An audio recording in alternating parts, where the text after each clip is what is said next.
I can't. I was trying We to figure can't out cross where. arms. No, I was trying to figure out where I'm gonna sit my arm at. I know your hands is like somewhere over here, but I'm just trying to get comfortable where I won't bump you or anything like that. I don't want no smoke. I'm just trying to get comfortable. That's it. Hey, somebody. What up, though, somebody? Welcome to Build for This Kingdom Marriage. I'm Jazz. And I'm RJ. Here we discuss kingdom marriage, dating to marry, also growth and healing. Our hope is that we all come to a clear understanding of God's will regarding love and relationships, aka marriage. Thanks for watching. Hey, good people. Welcome back to Build for Kingdom Marriage with Jazz and RJ.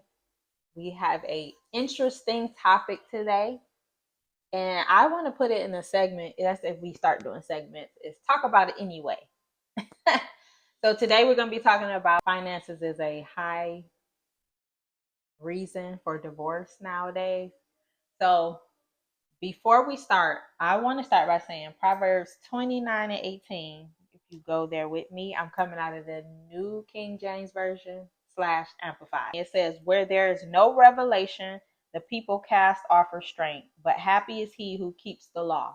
The Amplified says, where there is no vision or prophetic vision, meaning no revelation of God and his word, the people are unrestrained, but happy and blessed is he who keeps the law of God.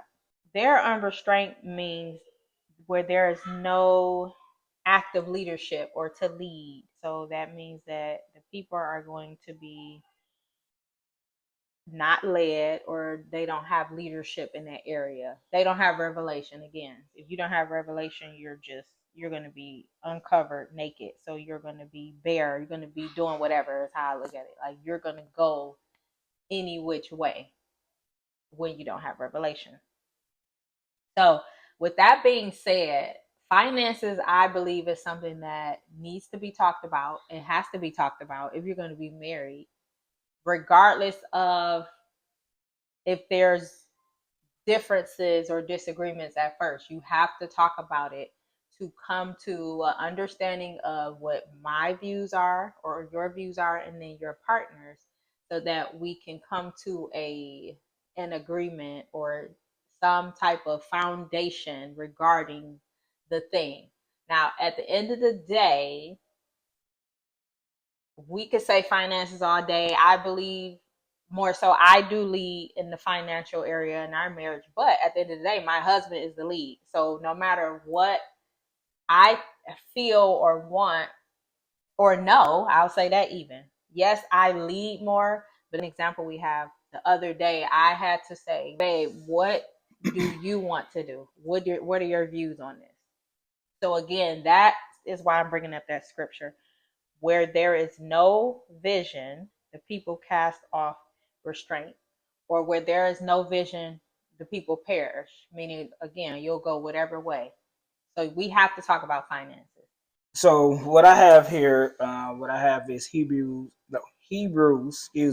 13 verse 5. This is a New Living Translation, and say, "Don't love money. Be satisfied with what you have. For God has said, I will never fail you.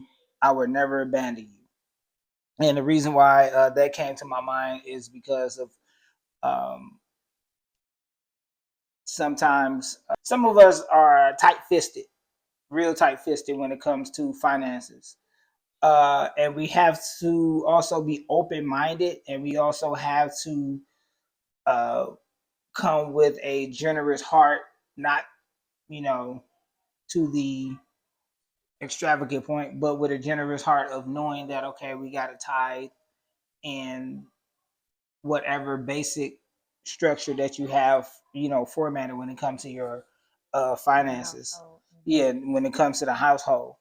And then also too, I have Proverbs 3, 9 through 10, which says, "Honor the Lord with your wealth and with the best part of everything you produce. Then he will fill your barns with grain and your vest with overflow with good and wine." If you're the type of person that's, really financial minded, wealth building, financial growing, things like that. And, teach that to your partner. What you do, this is how I do it because this is how I seen it. Especially like if you're a business owner, when you guys might be a business owner or whatever, and your business is flowing like so good and so well because you obeying what, the Lord is telling you. When it comes to your finances, teach that to your partner, teach that to a friend, so they can go ahead and teach that to their partner, and so on and so forth. So, and again, like what you're doing is you're planting a seed, and yes, it's producing, even if you're not seeing it or whatever, but it's producing, it's helping. So I that's was what. I would Oh, go say ahead. it's having principles and a foundation is what you're saying. This is the principal thing what God said. And with God principles, things work out. If we're following the principles, they're going to work regardless.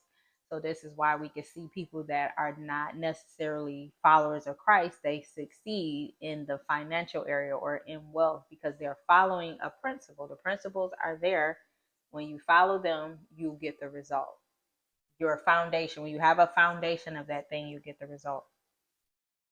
So with that being said, I just wanted to talk about the divorce rate for marriages regarding finances. So I have something I looked into, and it says divorce for financial reasons often stem from irreconcilable differences in spending slash saving habits, overwhelming debt, or financial infidelity. So I wanted to talk about I I agree, or I can understand why what this is saying and why. So the differences in spending and saving habits means that there's a constant fight or battle over saving, investing, and what we're spending. So if we have two different ideas on, and we had this conversation before. What do you see as a good amount for us to go out and spend on our family day versus me? And we saw that the difference was like far off. So then we had to sit down and say, okay, well, why do you think that? Why do I think this? And then we come to an understanding and agree. Okay, well, let's go right in the middle. We do that a lot. Like, all right, well, let's go in the middle. When we have, or I ain't gonna say a lot. I found often when we're talking about numbers and it's off, we go in the middle. Okay, well, let's agree to sit right in the middle with it. And it works out. So if you coming together in a relationship is not just the marriage, it's not just the covenant, it's two becoming one. So all of you, all of me becoming one. With that being said, I'm gonna die to some things that I was doing before. You're gonna die to things that it just won't work in this coming together. It has to die off. Our selfishness or about self has to die as well. So those mindsets have to die. So when you come in, you have to say, well, this is where I'm at now, or this is what I believe, this is what it is. What do you believe? What is it? And we come to a understanding to set some foundation about what's going to happen in this marriage now or what's going to happen now. When we don't do that, that is why I see the reason for divorce, because you never reconcile, you never came to an agreement, you never come to a middle point, if you will. So I definitely get why that's reasons, because it's frustrating. It's frustrating even just having a conversation and I say, well, this is what I see how much we spend, and then you saying this and we're way off. That can be, I see, it's very frustrating. But the thing is, you need to communicate and come to an understanding. We don't just be like, oh, well, you do what you want to do and I do what I want to do. That's the reason why divorce happens. Because if you say you do what you want to do and I won't do what I want to do, we already saying we gonna break this covenant because I'm about to do Whatever. yeah, or anything is gonna come between this because you doing your thing, I'm doing my thing. That's not what marriage is. That's the opposite of what marriage is. Marriage is two becoming one.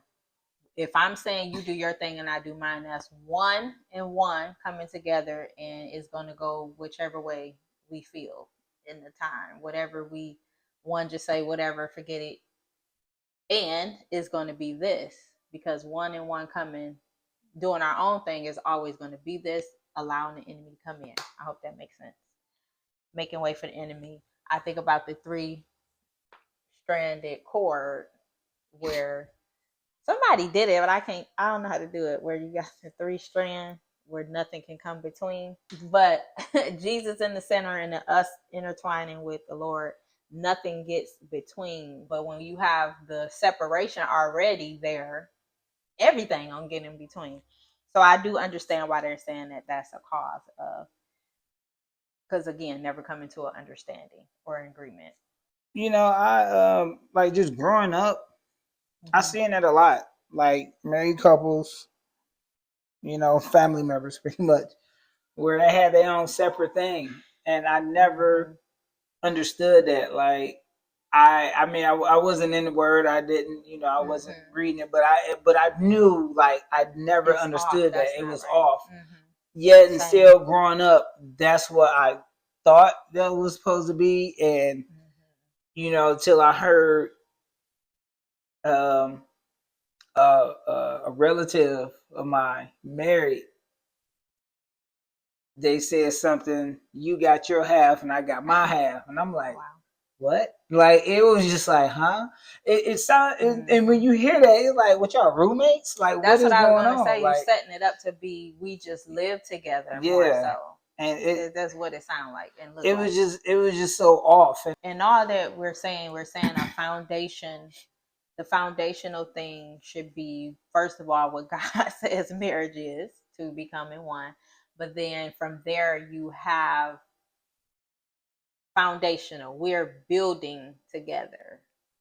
We're building. To become the one means we're building, we're going to change, we're helping one another to become who God has called us to be. So if you come into it with or you have come into marriage relationship with the mindset of building versus I have this, you have that, now we just gonna bring it together and mend it. No, that's not that I see that's why issues are happening, or that's where that thing happen, and then you have where people are saying marriage is a business. That's where all that mindset comes from, or these prenups and things like that, because you went on or you have where you did your own thing and now you're trying to make somebody match what you don't have maybe, or what you feel like you want to have comparing to what you've already did. So it's still a disconnect. If you come in with a disconnect, it's going to be that we have to come in again to die to self, become one, build a foundation on how this is going to work for us according to what God says. Again, I'm going to keep saying that because that leaves room. When you don't say that, it's going to leave room for, well, yeah, if they want to come in and say this or this is how we're going to be, then that's it. But what I'm saying is the reason that the things don't work is because you're not doing it the way God intended or the way God says it should be done. You're trying to take a God thing and make it your own. You're trying to take parts of what God has for you or want for you and steal it. Really, I mean, if we being honest, it's illegal. No, we're stealing God's ideas and trying to make them our own. And we don't have to do all that. So the concept of building versus yours and mine. So I get to going to the next thing where it's talking about financial infidelity. That's where that'll come into play, because financial infidelity, when I'm thinking of it off the top of my head, is going to mean where I went behind my husband's back to have a separate account. Now, the issue for me with the separate accounts is, and this is how our marriage is. We're one. So what's yours is mine. We put our money in one pot, or our finances are in one pot. And from there, we make our money work or do what it's supposed to do. So we have other accounts, meaning these accounts for bills. This is what this is doing. This is the savings. We're doing all that together. So where is it coming that you still put off to the side or went behind and was like, no, I'm gonna stash some money or I'm gonna do this here, without saying, babe, this is what I'm doing. I'm gonna go do another account and we're gonna have this here for this. So that's where I see issues are, or that's where what infidelity means, and I can see why that's an issue, because we already separated and have our pots of gold. I'm just playing, but we have our pots and where our money is working, where it's going. but then you on the other end, you still like, but I'm gonna do this too. So for me, that it sounds like it could come off as infidelity. Just means you're not being true, you're not trustworthy, you're not being true, you're hiding something. So why go making another account? And then also it looks like you're saying like, in case this don't work, I'm I'm good. I'll be set up or I'm good. And that's not okay when we're supposed to be two becoming one. If there was a case, God forbids, that we were to divorce, we should still be able to communicate to what's what, who's getting what, where's going what, and we if we built this system of everything was together, we should be doing half or what, however that looks. We will know in the time what to do. But the financial infidelity is literally setting up your marriage or setting it up to say that this may not work. You don't have faith. This may not work. This may or may not work. And in case it don't, this was what I'll do. And that is, to me, you're cursing your covenant already, or you're coming in um, doubting your trust or your love for that person already, and that's not good. So financial infidelity is a thing, and I don't think it's okay when people go behind each other's back to create these other things. Because what else you doing behind my back? You got another family behind my back? You got another wife? Like that? That's a lot. What else going on behind my back? So just be mindful. Have these conversations. It's nothing. I believe it's nothing to. This is me, because I need to know. I'm gonna want to know where every dollar is going. I know where I want to know how I'm making my money work. Because if I've set it to make my money go out and work in these ways, our money is supposed to work for us, not the other way around. I don't have an issue with those conversations. I don't think it's nothing to fear about having financial conversations. That's just me. So, like my husband was saying, did you say that you may have the one that is a little uncomfortable and the other one not. Still, No, oh, I you didn't didn't say say that. that. Yeah, Oh, but no, it's okay. I my bad. appreciate that. But yeah, you may have those that's like uncomfortable with it, and I say that at first I was myself, and I get to why I was like that. But you have the ones that are okay, that are okay with talking about it. Both of you guys have to be on the same page, regardless of the fact if you uncomfortable or comfortable, whatever. You got to think about how we living in this world. This world is uncomfortable, so you got to get used to the uncomfortable to move forward to be comfortable. If that makes Okay. sense. So, so what I'm saying is that the reason why that for the ones that's uncomfortable is you got to know this, you got to understand this, because you will want to know where your money is going to. That's like if you work for a company or whatever, turn around, you thinking like, oh yeah, I'm about to break the bank on this check, and then you short about 32 hours or whatever. You gonna sit up here and go be like, okay, it is what it is, or you gonna be like, yo, where the rest of my money at? Thank you. Where the rest of my money at? That's So why. that's why it's very important to have these conversations. Like, okay, where's the money going? What is being taken out?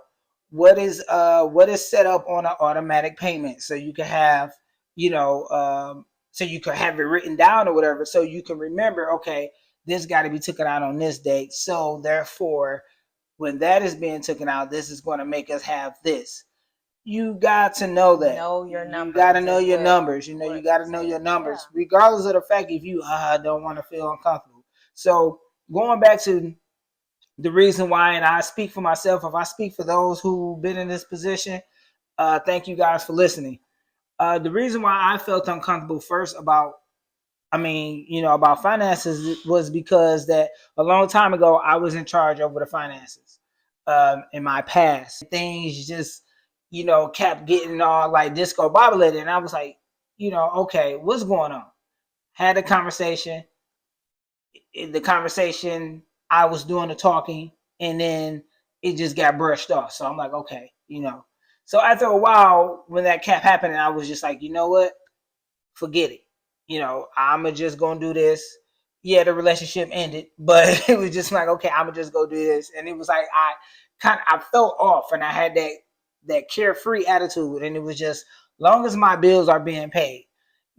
Then I started noticing that okay, I wasn't saving as much as I was when I knew what was going, You how knew it was your going, and stuff numbers, like that, my where numbers. money So was that's where going. it came Yeah. from, because I let it. I went lax with it. I gave up on it because of You my became past. that person. Yeah, so I end up Essentially. becoming that person That's and not understanding and realizing it. Yet I thank God that I'm back on track on when it comes to it, because it's very important. Like I said, that example, what I said, if your hours, you working these amount of hours, they only pay you for this, you're gonna want to know where the rest of your money at. Just like you should know, okay, where's my money at, where it's going, how it's going, so on and so forth. So yes, like how is my money working for me? Because we put our money to work. So it's important, even if you're uncomfortable, you got to get out of that uncomfortableness, because we can't be in relationships or marriage where we having this financial resistance or issue. And this is again why they're saying why divorce is happening, because why do we have to keep talking about this year after year, month after month? This frustration, this ongoing frustration, I understand why people be like, we're just done. Like, I don't want to do it no more. And it's sad, because all you have to do is talk about it. Get through, like my husband was saying, get to the root of why is this happening, and why are you like this? Why is this happening? Why do you feel this way about uh the financials, money? And two, if you're a person that's uncomfortable, why are you thinking about the person that do want to talk about it, asking them, why do you want to talk about this so much? Why? Because I'll tell you why. Because we need to know. It's important. right. There's no reason why we should keep having this back and forth about Mm-hmm. why are we not on a strategy? Why don't we have a plan? Why are we not consistent and disciplined in what we're doing? Like, that's the frustration on the And other then end. So also too, why are you not for the person that wants to have that conversation, why are you not saying nothing? Why are you sitting there letting this happen or whatever? And not saying that all is letting it happen, but is you're going to end up being in a position to where you're going to build up all this frustration, and then yeah. you're just going to end up blowing up and spazzing Mm-hmm. out on that person. So since we on that, I want to get to the person that's willing to have a conversation. My advice is to ask that person questions and give grace. Give grace, as in, again, we're coming to the table of understanding. Find out why are you doing this, what is going on.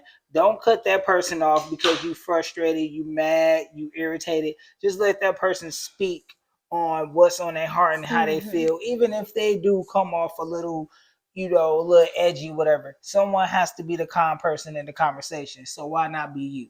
And I I say agree. that because I'm on the person that's on the end of, I don't want to talk about it, it's uncomfortable because it frustrates me and irritates me. That's where they stand at.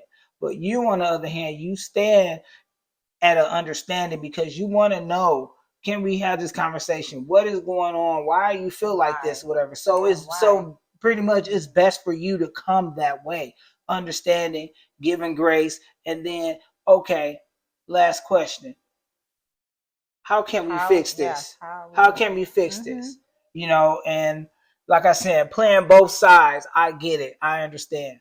And it's very important when two become one. That means same mindset, same aspect, same heart placement, same goals, same achievement, and just same everything. We got to come straight just like that. So with that being said, like we started the conversation regarding finances or anything else that is uncomfortable, still talk about it. You have to still talk about it. The more you talk about it, the more you can come to understanding each other, understanding why this is important, why we have to keep talking about it, understanding how we're going to come up with a plan, set foundations to get this going. Right. Right?